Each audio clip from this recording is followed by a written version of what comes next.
Ration card को नहीं आसिला बड़ खबर। समस्त राशन कार्ड हिताधिकारी को आज सारिबा को पड़िबो ई-केवाईसी काम। आज यही गुरुत्वपूर्ण कार्य समाप्त करने को पड़िबो। जदि ही कार्य समय मध्य समाप्त न हुए तेबे आपणकर राशन बंद हो पारे। आज सरिब राशन कार्ड ई-केवाईसी अवधि। एपर्यंत ई-केवाईसी करिनाहांती 13 लाख रु ऊर्ध्व हिताधिकारी। पूर्वर एकाधिक बार ई-केवाईसी अवधि वृद्धि पाई। प्रकृत में आपको डिसेम्बर 31 अर्थात आज ही आपणकर राशन कार्ड ई-केवाईसी पूरण करने को पड़िबो। हेले सरकार तरफ एने कौन स्पष्टता आसी नहीं। ई-केवाईसी करिनथिबा तालिकारे गंजाम जिलार सर्वाधिक हिताधिकारी थिबा बेले देवगढ़ जिलार सर्वनिम्न हिताधिकारी रहिसंती।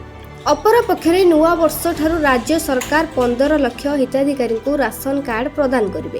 राज्य सरकार निकट को 15.33 लाख आवेदन आसीथिला।